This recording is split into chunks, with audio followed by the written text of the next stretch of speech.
किशोरी जी को एक स्वभाव है ठाकुर जी के प्रति कि वो बहुत बहुमान करती हैं। नेक नेक सी बातन पे मान करवे लग जामे।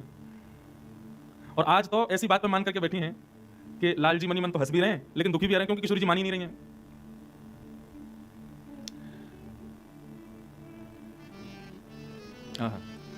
श्री विठल विपुल विनोद जी को पद है, किशोरी जी मान कर रही हैं, रूठ के बैठी हैं ठाकुर जी से। और काय बात पर रूठ के बैठी हैं, ठाकुर जी कहा कर रहे हैं। देखो आज की कथा में, आज विश्राम दिवस है, अब आप सबके जमाई राजा आज वापस जा रहे हैं, तो आज सब सखियां ठाकुर जी के पक्ष में आ गई हैं।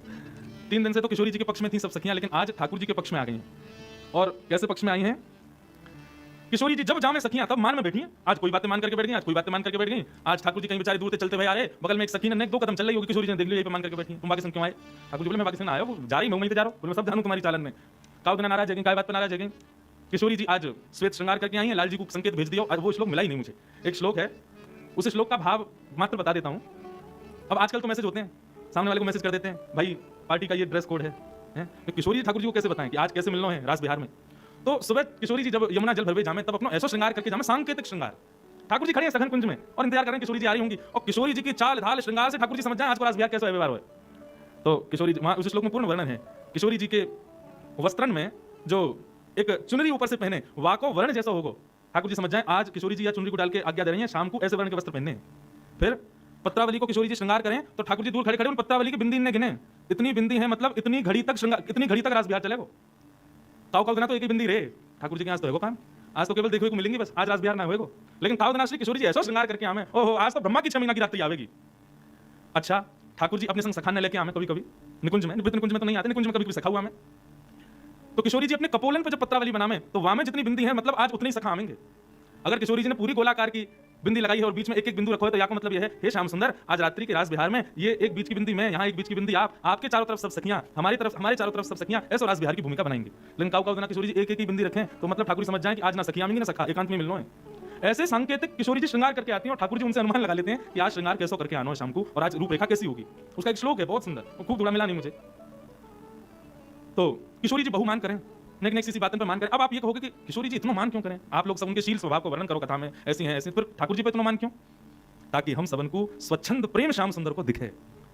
मान करें और मान करने के बाद ठाकुर जी मनावे, तो ठाकुर जी जब मनावे ना तो जो सखियां किशोरी जी के अधीन रहती हैं वो ठाकुर जी के मनावे की क्रिया को देख के ठाकुर जी के अधीन रह जाएं। यही तो किशोरी जी चाहे कि सब इनके अधीन हों और वो भाव प्रकट करने के लिए किशोरी जी मान करें। एक दिन किशोरी जी को मन भयो मयूर देखने चलेंगे और बाद ना संयोग से एक मयूर नहीं दिखो, ठाकुर जी खूब दाने डाले हैं, खूब बंशी बजाने, अरे आ जाओ निगोरो मारेंगे नहीं तो। लेकिन आज मयूर सब सखीन ने पकड़ रखे, बोले आज नहीं जानो है, आज तो देख लो कि आज किशोरी जी क्या करेंगी। अच्छा स्थान का चयन ठाकुर जी ने किया था कि वहां मयूर बहुत दिखते हैं, तो किशोरी जी ने यहीं से सुनाना शुरू किया। हम तो पहले मना कर रहे, तुम्हारी बात में आ गए, यहाँ आ गए, एक मयूर नहीं दिख रहा है। ठाकुर जी बोले वैसे तो सब यहीं डोलते रहे, आज सब भग गए। खूब उमड़ घुमड़ के ठाकुर जी, अच्छा ठाकुर जी की ध्वनियां हैं, सखा ने बुलावे की अलग ध्वनि है, गैया ने बुलावे की अलग ध्वनि है, मयूरन को बुलावे की अलग ध्वनि है, खूब ध्वनि बजावे लेकिन मयूर आए नहीं। और यहाँ किशोरी जी मान भरते ही जा रहा, वो बहुमान है बार बस न देर में। और ठाकुर जी को इतनी चिंता लगी, बोले कहा करूँ मैं, कहाँ जाऊँ, खूब ढूंढ लिया नहीं मिले। ठाकुर जी किशोरी जी ने आप बिराजो, ये लो फल पाप, मैं अभी आऊँ। ठाकुर जी गए और पूरे सघन कुंज में जहां जहां मयूर के पक्ष दिखाई दिए उन सबको बीन करके ठाकुर जी ने खुद एक मयूर को आकार धारण किया और किशोरी जी फल खा रही हैं और वही समय अपने घुटनान पर नृत्य करते हुए श्याम सुंदर ही मयूर बन करके आ गए और किशोरी जी के सामने नृत्य कर रहे हैं, किशोरी जी को आनंद करा रहे हैं। वह छवि को देख करके जो वास्तविक मयूर हैं वह भी ठाकुर जी पर मोहित हो रहे हैं। विचार करो ठाकुर जी कितना मनामे किशोरी जी को, और ये मान मनावे की ये पूरी लीला को केवल एक ही भाव है कि रसिक जन हमारे प्रियतम के प्रति और आसक्त है। किशोरी जी यही भाव से हैं कि सबको पकड़ के लाल जी के चरण में लगाऊं। हमारे ब्रज में कान्हा मोर बहने आयो, रास लीला में गावे ठाकुर जी मोर बन के आ जाएं, खूब के नाच के दिखावे, किशोरी जी को मनावे, आनंद करावे। तो हमारी श्यामा जी मान करें और ठाकुर जी उनको मनावे। आज जब किशोरी जी मान करके बैठे तो आज सखियां ऋषि आ गई, बोले इन्हें जब देखो तब मान कर लें। आज सब सखी ने ठाकुर जी किशोरी जी चारों तरफ से घेर लें, बोली कि श्री जी बस बुरा मत मानियो, हमारी लाला गलती कम रहे, आपकी ज्यादा है, आप पहले ही इतनी ज्यादा मन में भाव लेके आ जाएं, बेचारे कछु ना करें फिर भी आप मान करके बैठो। और सब सखियां एक पद में किशोरी जी को ने सुना में, तेरे आधीन लालन तेरे आधीन, गाओ तेरे आधीन लालन तेरे आधीन, सुनरी सखी हूँ साँच कहत हूँ, सुनरी सखी हूँ साँच कहत हूँ, सुनरी सखी हूँ साँच कहत हूँ, सुनरी सखी हूँ साँच कहत हूँ, तू जल है ये मीर, तू जल है ये मीर,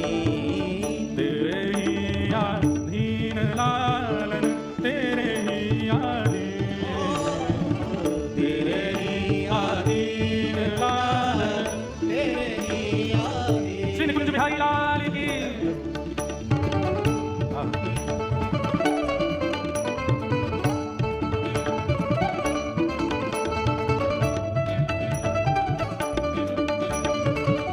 सखियां समझा रही हैं किशोरी जी को, तेरे रस बस श्याम सुंदर वर, तेरे रस बस श्याम सुंदर वर, तेरे रस बस श्याम सुंदर वर, तेरे रस बस श्याम सुंदर वर, जाचत है ज्यों दी, जाचत है ज्यों दी। हे श्यामाजू, त्रिभुवन नायक केवल आपके रस को वर्धन करने के लिए दीनहीन सो बनो रहवे। हे श्यामाजू, आप कृपा करो, दया करो, इतना मान मत करो लाला पे। तेरे दीन लालन, तेरे ही आदीन, तेरे ही आदीन लालन, तेरे ही आदीन।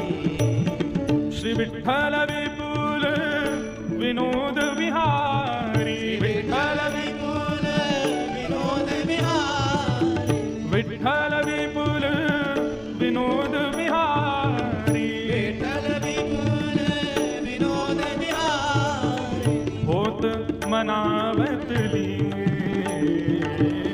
होत मनावत लीन, तेरे दीन लालन, तेरे ही आदीन, तेरे ही आदीन लालन, तेरे ही आदीन। निरखो नव रंग लाल प्यारी नेक, निरखो नव रंग लाल। अरे नेक देखियो, बेचारे कैसे दीनहीन से बन के बैठे हैं, हाथ जोड़ के बैठे हैं बेचारे, आपको मनावे में कोई कसर नहीं छोड़े। श्यामाजू ने देखो तो सही उनकी ओर। आज सखी सब लालजी ने अपने बस में कर लेंगे और सब उल्टी पड़ गई हैं, किशोरी जी को समझा रही हैं। आहा, तुब पद पंकज तल रजमल दत, तुब पद पंकज तल रजमल। आहा, कितनी बड़ी बात कह रही हैं सखियां। सखियां कह रही हैं, आप हमारी लालजी को जब समीप से देखोगे, अब क्या बताऊं यह बात, हमारी लालजी को जो तिलक है ना, ये लाल लाल तिलक नहीं है, किशोरी जी के चरणन में महावर लगा करके ठाकुर जी उन चरणन को ही तिलक लगाओ मैं अपने माथे से।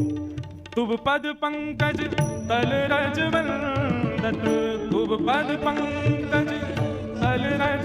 आहा, तिलक बनावत भाले, तिलक बनावत भाले।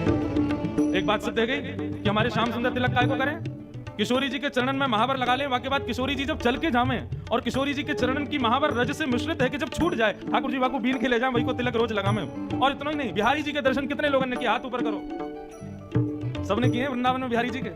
हमारे बिहारी जी आए दिन लहंगा फरिया में ही दिखें, हमारे बिहारी जी आए दिन आपको लहंगा में ही दिखेंगे, लहंगा पहन के ठाकुर जी खड़े हो में। श्री किशोरी जी की सखियां सब बता रही हैं, तेरे वरण वसन आभूषण, तेरे वरण वसन आभूषण, उर्धरि चंपक माले, उर्धरि चंपक। ये हमारे वृंदावन बिहारी लाल ये रोज लहंगा ऐसे ना पहने, किशोरी जी की प्रसादी पहने। हमारे वृंदावन में नियम है, बिहारी जी जो भी पोशाक पहनेंगे वो पहले श्री जी को धराई जाए और श्री जी की प्रसादी बना के फिर ठाकुर जी को धराई जाए। वाकू पहन के बैठे ठाकुर जी, ये हमारी श्री जी की प्रसादी है। ठाकुर जी को मुकुट हो, वस्त्र आभूषण हो, सब पहले श्री जी धारण करेंगी, वाके बाद ठाकुर जी धारण करें, वाको प्रसादी बना करके पहने। या हमारे बिहारी जी अधिकतर लहंगा में दिखाई देंगे। श्री विठ्ठल विपुल विनोद करहु मिल, विठ्ठल विपुल विनोद करहु, श्री विठ्ठल विपुल विनोद करहु मिल, विठ्ठल विनोद करहु। भुज भरी बाहु विशाले, भुज भरी बाहु विशाले, निरखो नव रंग लाले प्यारी नेक, निरखो नव रंग लाले, निरखो नव रंग लाल प्यारी नेक, निरखो नव रंग लाले, निरखो नव रंग लाल प्यारी नेक, निरखो नव रंग लाल।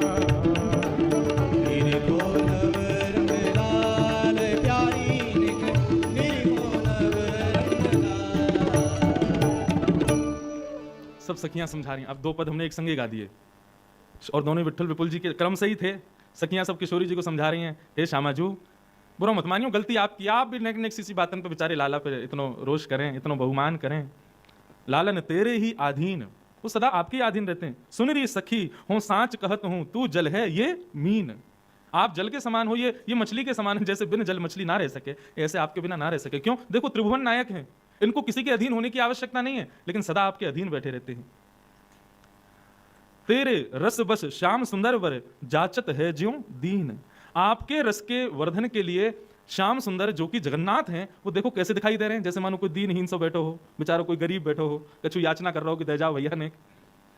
श्री विट्ठल विपुल विनोद बिहारी होत मनावत लीन। आपको मनाते मनाते मनाने में ही लीन रहते हैं। ऐसे बिहारी जी पे हे किशोरी जी, न दया करो, न कृपा करो। फिर एक पद स्वामी श्री हरदास जी भी कहते हैं इसी भाव में, तेरो मग जो बैठ लाल बिहारी, तेरो मग जो बैठ लाल। गाओ, ये सब रसिक जनन के पद हैं भैया। भजन सुन के मानव नृत्य करे, लेकिन इन पदन को सुन के श्यामा श्याम नृत्य करें। इन पदन को साधारण शब्द मत समझियो, ये सब वेदन के सार हैं, और वेदन में भी जो बात नहीं है वो इन पदन में विद्यमान है।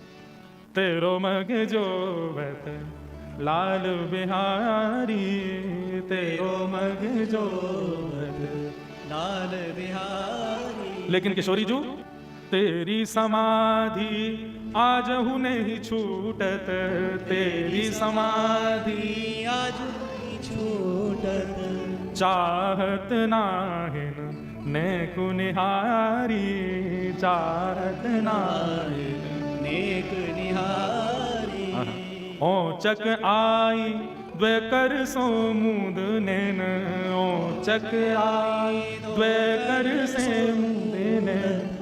अरबर राय उठ चिहारी, अरबर राय उठ चिहारी। स्वामी श्री हरिदास जी के, अब एक बात हमारी घोषणा सुनो, स्वामी श्री हरिदास जी के पदों के शब्दों का अर्थ आपको बनारस यूनिवर्सिटी की डिक्शनरियों में भी नहीं मिलेंगे। ऐसे अद्भुत शब्द हैं, इन शब्दों पर 2-2 घंटे तक रसिक जन चर्चा करते हैं। श्री हरिदास के श्यामा कुंज बिहारी, श्री हरिदास के कुंज बिहारी। ढूंढत वन में पाई प्रिया बिहारी, ढूंढत वन में पाई प्रिया बिहारी। तेरो मग जो बत लाल बिहारी, तेरो मग जो बत लाल बिहारी।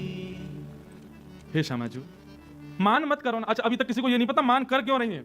किशोरी जी भी मौन बैठी हैं, क्योंकि वे तो रस को उजागर करना चाहे ना। वे तो चाहे कि श्याम सुंदर के भाव जब वो मनावे आमे तब प्रकट हो, तब ये सखी और अधीन हो जाएं। अच्छा, ये सुनकर के कि ये सब सखियां आज मुंह पे खींच रही हैं, किशोरी जी को बुरा थोड़ी लग रहा, किशोरी तो और आनंदित रही है। वाह, यही तो हम चाहें, यही तो हमारा भाव है कि इन सबन के ऐसे भाव श्याम सुंदर के प्रति बने। किशोरी जी मान करके बैठी हैं, सब सखी किशोरी जी को समझा रही हैं, बोले आप मान नहीं छोड़ रही हो। खूब लाल जी की प्रशंसा करी। तब किशोरी जी ने बहुत देर बाद थोड़ी भ्रकुटी टेढ़ी करके और दीन इनसे बैठे दूर हाथ जोड़ के श्याम सुंदर की ओर ऐसे निहारा। जैसे ही निहारा, मानो जैसे प्राण आ गए हों ठाकुर जी के। अब तक ठाकुर जी की भी ऐसी स्थिति नहीं कि जाके कुछ चर्चा कर लें। हाँ महाराज, इतनी कहां सामर्थ।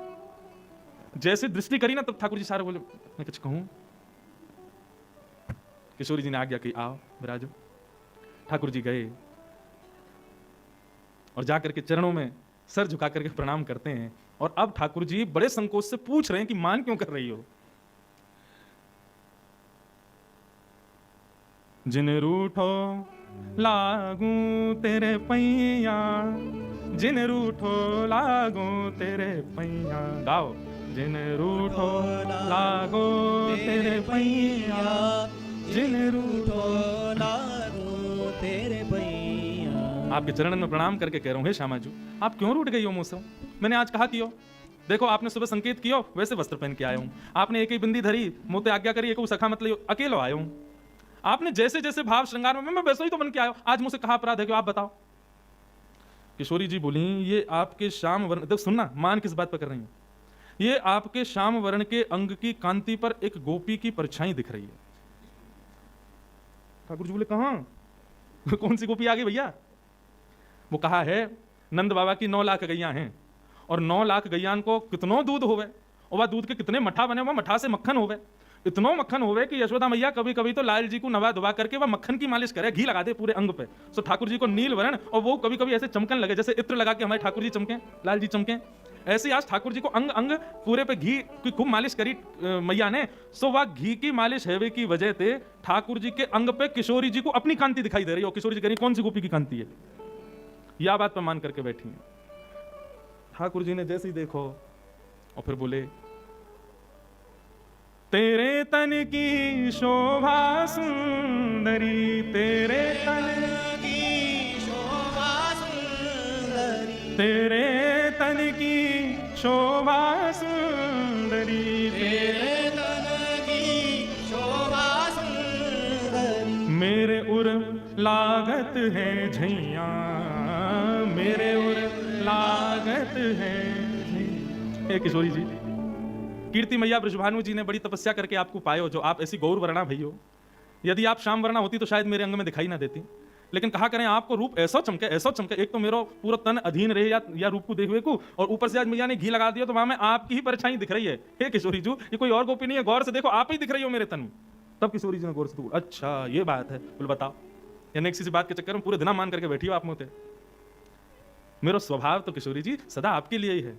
तन मन वारो एक रो पर, तन मन वारो एक रो पर, आपके पूरे तन की कौन कहे, आपके एक रों पे मैं अपने जैसे कोटि कोटि कृष्णन को वार दूं। हे श्यामा जी, आप मुंह पे संशय संदेह मत करे करो। तन मन वारो एक रो पे, तन मन वारो एक रो पर, मेरो मन लाग्यो तो तैया, मेरो मन लाग्यो तो तैया। श्री विठ्ठल विपुल विनोद बिहारी, विठ्ठल विपुल विनोद बिहारी। जब ठाकुर जी ने यह बात कही कि आपके तो एक अंग के रों पर मैं कोटि कोटि कृष्ण वार दूं, तब किशोरी जी को मान दूर भयो। श्री विठ्ठल विपुल विनोद बिहारी, श्री विठ्ठल विपुल विनोद बिहारी, समभ्रम गयो लाई उर लैया, समभ्रम गयो लाई उर। किशोरी जी को भ्रम टूट गया और तुरंत नीचे बैठे हुए श्याम सुंदर को उठा करके अपने उर से लगा लिया। जिन रूठो लागो तेरे पैया, जिन रूठो लागो तेरे पैया, जिन रूठो लागो तेरे पैया, जिन रूठो लागो तेरे पैया। श्री राधा बिहारी सरकार की जय, श्री युगल बिहारी लाल की जय, बोल वृषभानु के जमाई की जय। कौन जीतो, कौन जीतो आज के मान लीला में? हमारा लाला जीत को। और ये पूरी मान लीला मान करें किशोरी जी, लेकिन मना के जीत जाएं ठाकुर जी, यही तो इनको प्रेम है। क्रोध करेंगी लेकिन जितावेंगी श्याम सुंदर को। ऐसी हमारी श्यामा जी हैं।